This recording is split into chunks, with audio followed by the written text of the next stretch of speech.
you talked about walking into a program that's not already broken. Just how much will that help expedite the recruiting process and bring it on your staff? Yeah, I think again, this whole thing is about time, right? Anytime you could save time, right? Because of the transfer portal, kids going in and out, you're really starting over every year with a new team, basically, whether you lose 10 guys or whether you lose 40 guys. So you're always setting the foundation. Whenever you don't have to spend time restructuring or resetting communication with a certain department or getting people to understand this is what it takes to win, you save time. Don't get me wrong, there are things that are going to change here, there are things that have to change. And change is not always a bad thing. You know, everybody wants change until it's time to change. But change is not always a bad thing. But when things have been running on a consistent level, there's a lot less change that has to happen, which ultimately, in the end, you end up saving time. So that's going to help speed us up. I can't put a months, days, years on it, but it's going to help us speed up, right? We're not talking about changing a culture that has been losing and talking about winning. We're talking about closing the gap on the details, right? This program knows how to win. So that's not where we're starting, and that's not just on the field. That's with the administration. That's with the university. They know how to win. They know how to generate revenue. They know how to generate funds and support. What we've got to do is find out how to close that gap, and the gap's not big. I talk to people all the time. Kobe Bryant doesn't go in the off season trying to figure out how to shoot a jumper. He went into the off season trying to figure out how can I play 2 more minutes in the last game of the year. And that's what closing the gap is. How can we make those little adjustments to help us get over the hump? You guys know more than me. There's probably 5 plays right now that you can think of that if they go another way, it changes the trajectory. Well, those 5 plays that you saw on Saturday, something happened in the building where we can adjust 4 or 5 things that ultimately get us over the hump. Greg. Coach, Greg Aston with Sports 56 Radio and the sideline reporter as well for Tigers football. Welcome to Memphis. You talked about, and Dr. Scott talked about some of these stops you've had in your coaching career, coached under Nick Saban, James Franklin, and some of the best that have ever coached. But who were your early influences, especially going back to your days as a player at Hampton, and then maybe your upbringing? Who influenced you not only as a football coach, but really as a man? Yeah, well, the first one I would say my dad. So my dad was a women's basketball coach at the Delaware State University, all the way up till I was, I'd say born, but I was probably 6 or 7, just about the time that he couldn't just leave me home with my mom. Even then, when he stopped coaching college, he became a high school principal at Christianity High School in Delaware, Wilmington, Delaware. And he still coached, but he was a principal, so he had more free time to be with us, the kids. So I would spend summers at basketball camps with him coaching, and I watched him change young women's lives through the coaching. Now, when you go to these summer camps, it's boys and girls. Basketball, they do it all the same. So I watched him change people's lives through coaching. I always thought for a long time, Dr. Scott doesn't even know this, I thought for a long time, like the whistle was magic. Like I really thought, like when you blow the whistle, like you change people's lives. I mean, as a kid, you just, you're sitting around, your dad's blowing the whistle, they run, they blow the whistle, they stop.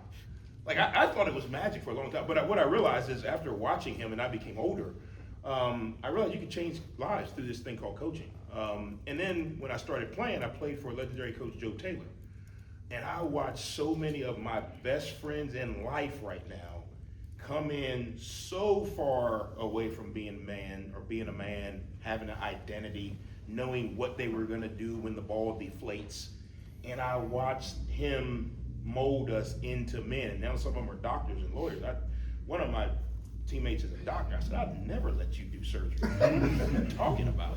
But that's just what the position can do. I told the group when I met with them, we don't have any goals in our program, right? So we don't have a goal of winning a championship. We don't have a goal we want to win every game. So that's simple. The only goal we have in our program is that the young men and women on the staff involved in our program are better in life because they came through this program. That's the only goal. Wins or losses are gonna happen. Now, if I stood up here and I told you guys, yeah, we want a goal of going 8-4, well, that just means 4 games. The goal is to win, obviously. But how do I measure success? I measure success through how many young men come through this program and are better in life. I've seen so many young men come into programs like I did when I was at Hampton and had no identity. They don't know who they are when they take the helmet off. And you help them develop that over the course of time. Now, because of the way college football is now, you gotta speed that up. So I have to spend a lot more time with guys, right? Watching my father, watching Coach Taylor, spend a lot of time with guys. So those would be some of the early ones, and those would be some of the things I learned from them that really drives me to show up every day with the right mindset, with the right mental disposition to help these guys be better in life. The wins and losses, it comes down to execution. But as a head coach, part of my job is to develop these young men, give them the right mental disposition to go be better in life because they chose to play for us, to play here in Memphis. Landon? Hey Coach, Landon Speck with Tiger Sports Report for the Memphis On 3 Network. You hit on it a little bit earlier in there.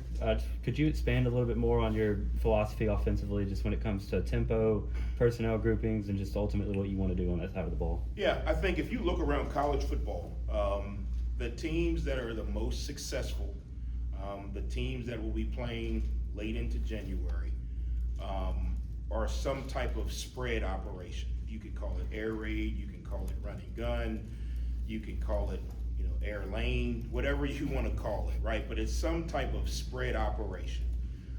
So that's the world we'll be in. Obviously, there's a lot of families out there of guys, but it's all similar. When you look at the guys, the people want to see points being scored, right? The old days of 7-3, man, that was a great game, are gone. Well, you got to spread the ball, you got to spread the field.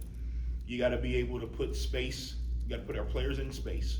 You got to have players, once they get in space, to do something with it. I truly believe you have to have a mobile quarterback. He doesn't have to be Kyler Murray or Lamar Jackson, but he's got to be able to create, right? So I don't want to, you post that in every, pro-style quarterback thinks that we're not recruiting. That's not what it means. You got to have the ability to create. In today's game, the D linemen are getting as fast as the linebackers. So you're not going to be able to block them all every single time. So you got to have a guy that can move in the pocket, create. Obviously, if he can run, step up and run, that's a huge advantage. So that's what we'll be spread. Try to spread the field as wide as humanly possible. Try to play fast to keep the defense in more of a base, just get lined up, make a base call, and try to have a mobile quarterback. Now, mobile quarterback doesn't mean that we're going to run it every play with the quarterback, but he's got to be able to create. He's got to be able to get out of trouble. There's going to be some defenses that the only answer is for the quarterback to take off. We got to have a quarterback that's willing and able to do that. Jonah? Hey Coach, Jonah Dillon, Commercial Appeal, welcome to Memphis. I'm curious, just the past couple of years, kind of from afar, what you knew about this program and this university, and then what you learned during the interview process. Yeah, on the outside looking in, this is the homecoming queen, man. I'm being completely honest. If you're on the outside looking in, it's like Memphis has all the resources, all the facilities, all the talent, all the backing from the community. I wish we had that, to be completely honest. And obviously, just like the homecoming queen, she may have bad breath when you get really close to her, and there may be some things that you got to work through. But from the outside looking in, man, it's the homecoming queen. It's the one you want. It's the one you want to be a part of. The stability and support. I think again, as much as we all want to win a championship, the consistency that has been done. It's hard to win 8 and 9 games. Obviously, the expectation is to get over the hump and close the gap, but it's hard to do that year in and year out. Memphis has been able to do that with multiple head coaches. I got a lot of respect. I don't know, Coach Silverfield personally, but a lot of respect for him. I don't know Coach Norvell personally, but a lot of respect for him. I don't know Coach Fuente personally, but a lot of respect for him because I know how hard it is to win 7, 8, 9 games, and they've been able to do it. But when you look at that, and all of a sudden the coach changes, the consistency in winning stays. The coach changes, consistency in winning stays. All of a sudden now you're starting to say, great coach, unbelievable university to support, unbelievable vehicle, unbelievable community. And look outside looking in, that's what we've seen. Obviously, I will probably figure out where the potholes are here in the next week or so. And Dr. Scott and I work together to try to fix those. But on the outside looking in, she looks really good for prom night. Really good. Leon? Coach up right here. Leon Taylor, Go Tigers 247. How you doing, man? How you doing, Coach? as you took over this program, and when you looked at this roster, what stood out to you about this roster? I haven't really dove into it. Just so you guys know, I am a truly believer in respect of people and time. So I won't get involved with the team until after their bowl game. I want them to be able to finish what they started. They didn't start it with me, so there's no need me infusing myself in it now. The coaches that are here deserve to finish it the right way. The players that are here, the seniors, they deserve to go out the right way. So I haven't dove into it. But from the outside looking in, there are some good players. There's some talent. There's a lot of young talent on the roster right now, just looking at pure years of availability. It's hard to really answer that question because I don't know what's going to happen December 19th or 20th when the bowl game's over. I've been a part of programs where it's a mass exodus for whatever reason. I've been a part of programs where they've stayed. So kind of looking at what they have is a little bit premature until we know what's willing to come back or what will come back. Because I could sit here and say, the running back room is great, the quarterback room is great, the O-line room is great, the DBs are great.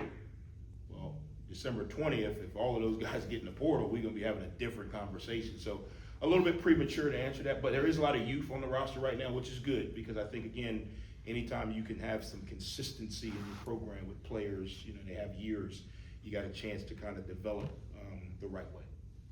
Doc, Hey, Coach Doc Holliday, Sports and Recreation News 5. Can you take us back to the moment? First of all, welcome to Memphis. Yep, happy to Welcome be the here, man. university. Take us back to the moment when you got the call, like, okay, you are a man. And why was that, this fit so perfect? All right, I'm gonna put Dr. Scott on the spot. You better watch yourself. Yeah. So a lot of people assume that I knew this was happening and all of these things. I made a comment in a press conference at the other place and confused Bill Street with Bourbon Street. So they actually thought I knew on signing day. I did not. But as it goes, so Friday night, I'm sitting there watching the championship games or whatever. My representation called and says, hey, have you heard anything from Memphis? No, I haven't heard anything. They said they were going through the process. He said, okay, hopefully we'll hear something, in the morning. Well, I go to sleep, okay? So you guys know, I get here at 5:30, I go home at 11:30 every day. That's just who I am. But when I get home at 11:30, by 11:32, I'm in round 7. Okay, so I'm out. Okay, so I go to sleep. The next morning is the first Saturday that I have nothing to do, right? Because we got time for the bowl game. So it's about 7 a.m. and my wife's like, "You better check your phone. Something's going on with your players because it keeps going off." So I check my phone, and everybody in the country is congratulating me. You got the job, congratulations, awesome, man, it's gonna be great. I ain't heard from Dr. Scott. So, I've got 45, 50 texts, congratulations, man, it's gonna be great. Man, I knew you'd be great, yada, yada, yada. So I called my representation and said, hey, have you heard from Memphis? No, we haven't heard anything. So it's 7:30, 8:30. I done drank 3 cups of coffee now.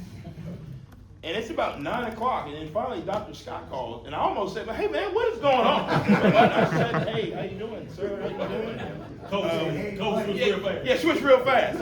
Yeah, switch real fast. But no, and we had a conversation, for about 30 minutes just about, taking the job and how thorough they went through the process. And it was honestly a really reaffirming moment for me because after talking to them, I just felt like this was the one. And I've been a part of programs where there's been some roll up your sleeves and go to work. I feel like we can skip so many steps. Now, there's certain things we got to do, but again, when you're sitting on the outside looking in, you're pointing at that one like, man, that one is the one. So it was reaffirming that all the work that I put in, who I was consistently as a person and as a coach has paid off. And then it was that moment of, man, I'm so blessed. Because they could have picked any coach, coordinator in the country. And if I'd have said no or I'd have passed out and died, they would have moved on to the next one just as fast. So it was extremely humbling, but extremely reaffirming that all the things that I've done in my career, you never know when all of those things are gonna put you in a position to take over an opportunity like this. Colin? Colin Cody, News Channel 3. Welcome, Coach. With your level of expertise with recruiting, what is your pitch to the local talent here in Memphis that this is a university that is a top-tier program? Yeah, you don't have to settle. Like, you don't have to settle here in Memphis. You don't have to settle with lesser academics but better football. You don't have to settle with better academics but lesser football. You can get it all here. And then a lot of times what happens in those two, you can find a lot of schools that have really good football, really good academics. That's where we are in today's world. But what you miss is be able to have the city to back it. Most of the opportunities are in, I'm from the country, one-horse towns or small college towns, no disrespect, but just smaller college towns. And some of those small college towns are the reason that university has so much of a backing. Here at Memphis, you don't have to settle with living in a small college town.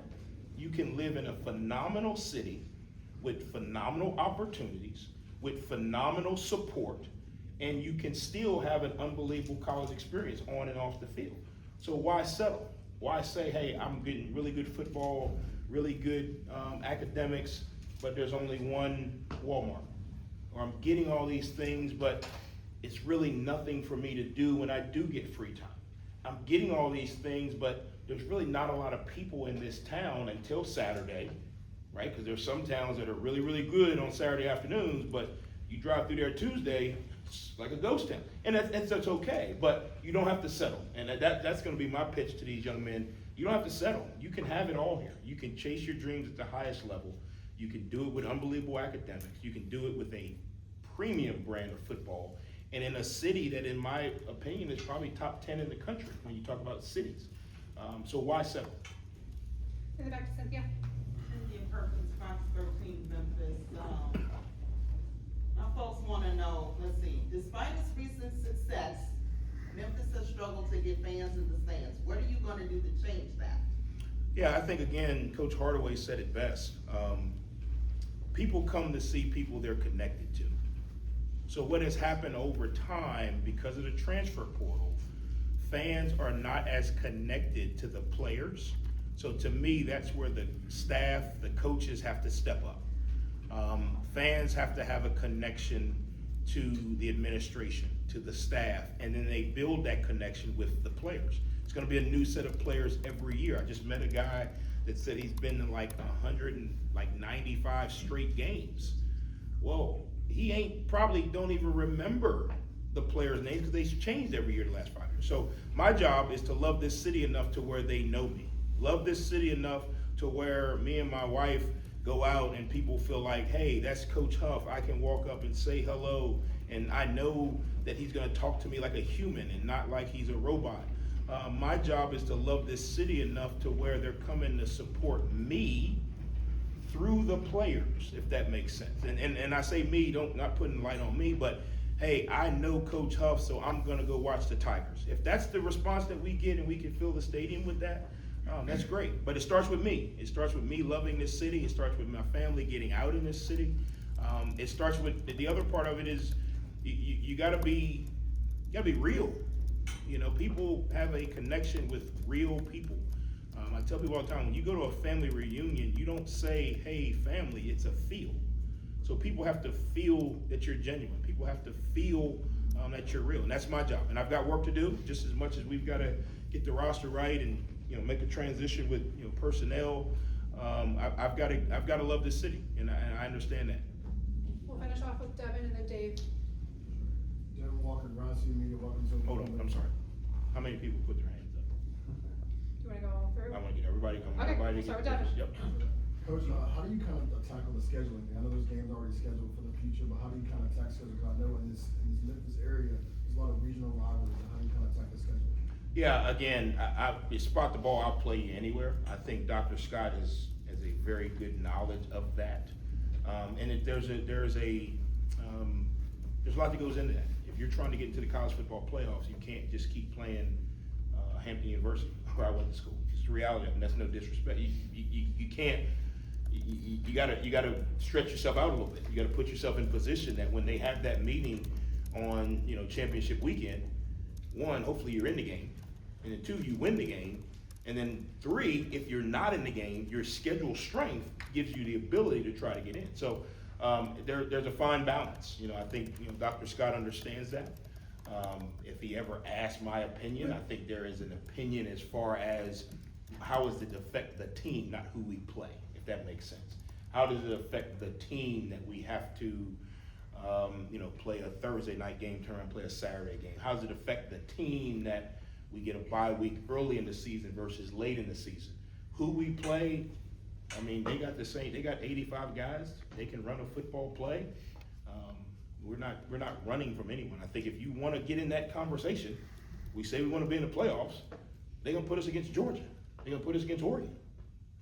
So why would we run from anyone during the regular season to prepare us for that? So there's a lot that goes into it. I know sometimes you wonder why these scheduling things happen. And then the other thing, some of these schedules are made to 2048.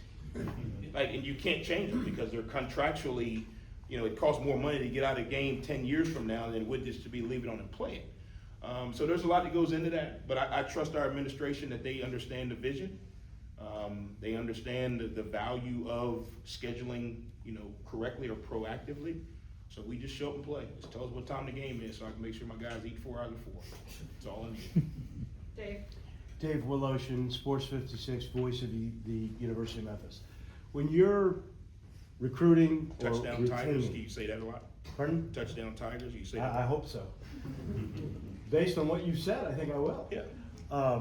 When you're recruiting or retaining, is there a order that you really like to follow? Is it quarterback, defensive lineman, as you've mentioned both those? Yeah, when I worked for Coach Saban, we had a very strict parameter by position, height, weight, size, character at every position.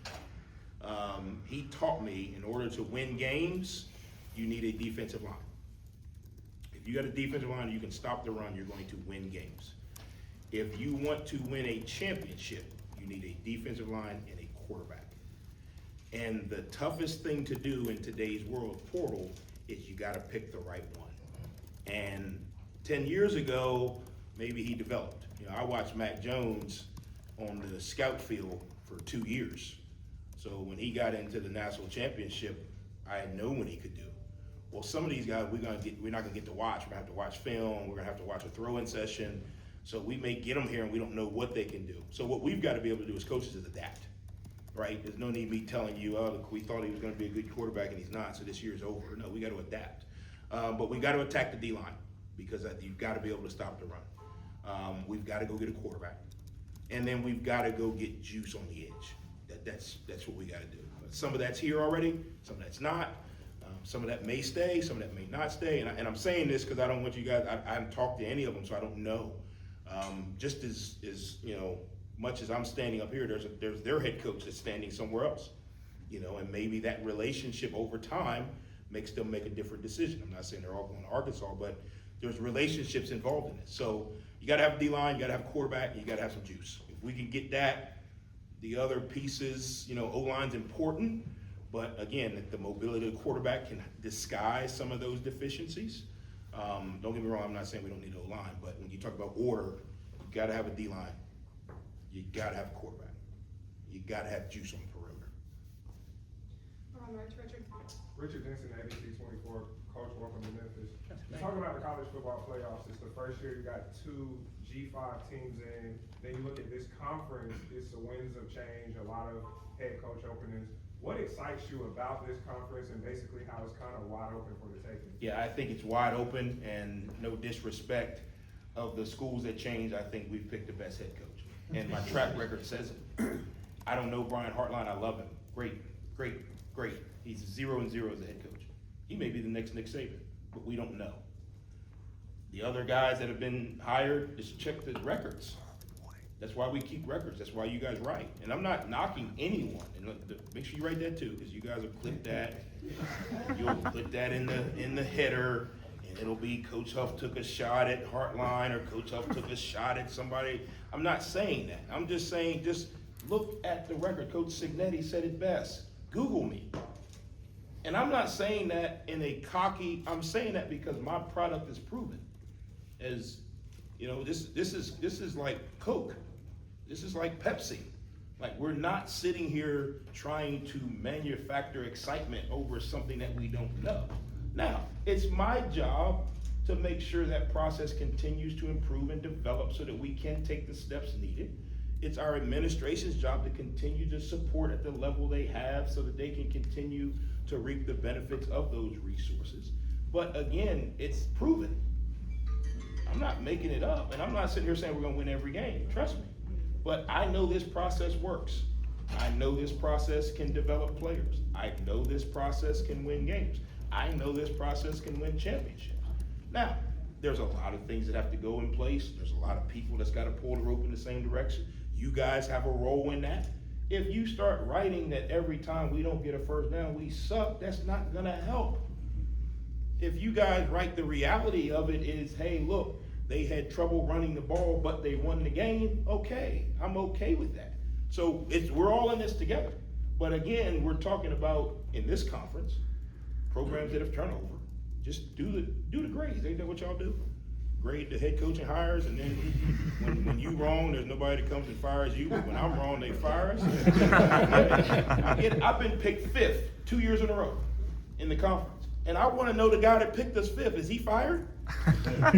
That's just the reality of it. I say that jokingly with you guys, like, you guys do evaluations, and I'm just evaluating. Now, we may be standing here at the end of the year, Dr. Scott saying, hey, we made a horrible decision, and we have let Coach Huff go because it was the worst decision ever. But just look at the records, look at the products, look at the trajectories. Unknowns are unknowns. Again, there may be some coaches that have unknown records right now that may end up being great.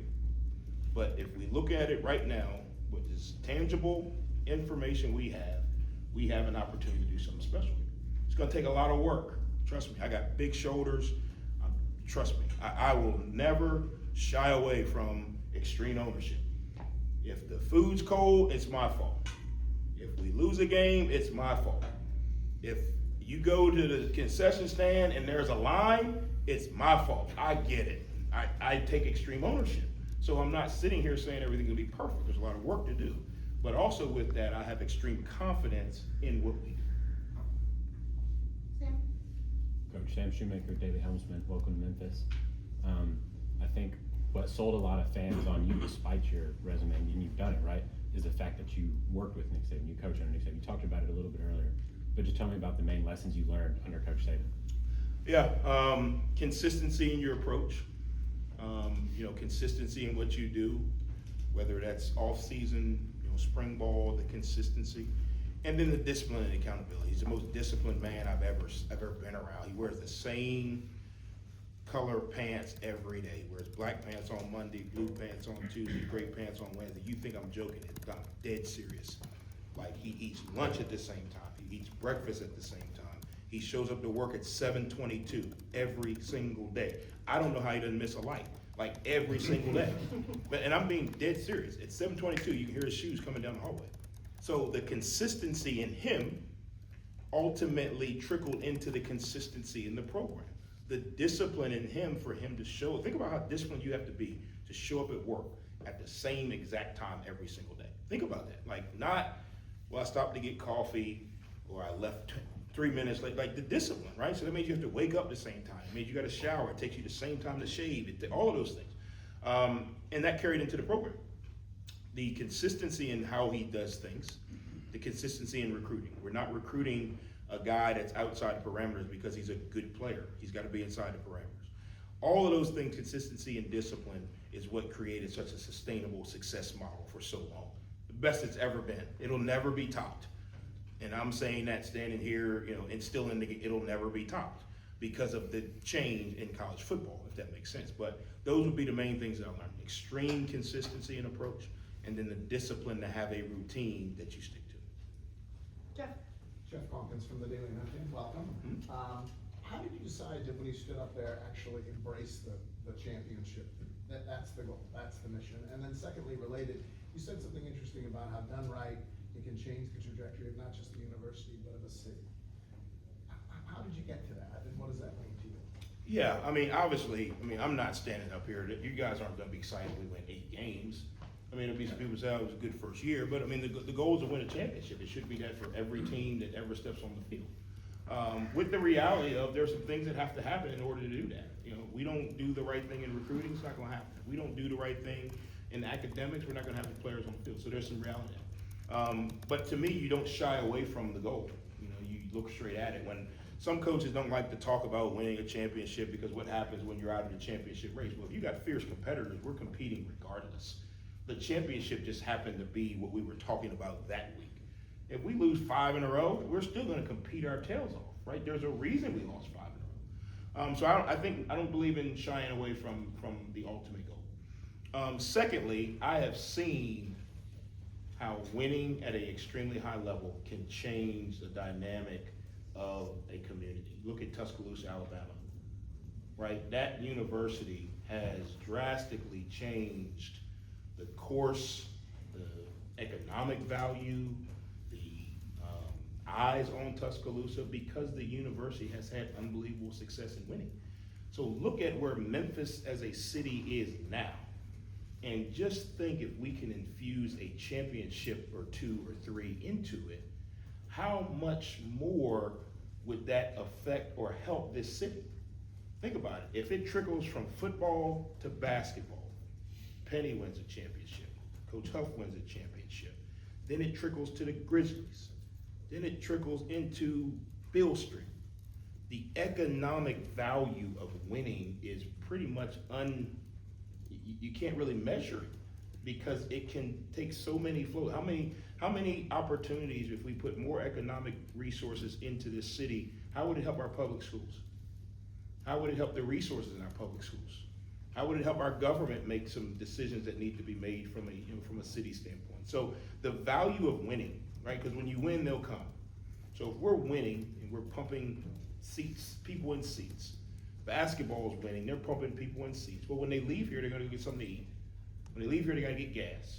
So the amount of infusion of economic upspring or uptick just off of winning, the value is unmarkable. You know what I mean? So that's why I understand that this role is not just about winning a championship. This role is about winning a championship and drastically affecting this community in more positive ways than we'll probably ever get to account. You know, think about the young men that look at Memphis now because we won a championship and say, no, I'm not going to X, Y, and Z school. I'm going to Memphis. They win championships over there. Look at the young men who maybe, for whatever reason, left here. I'm going back home to Memphis. They win championships there. Think about the academia side, right? You start winning championships, it's amazing. You start winning championships, enrollment goes up, buildings go up. It's amazing how that works. But that's the type of value, that's the type of impression or impact that winning at a very high level can bring, not only to a university, but a community. Thank you, Coach. Thank you, guys. Thank you, Coach. Thanks, Coach. Look forward to meeting with you guys as much as possible. Appreciate you guys coming out today. Obviously today's very important to me and my family, so I appreciate you guys being here. Go Tigers, go.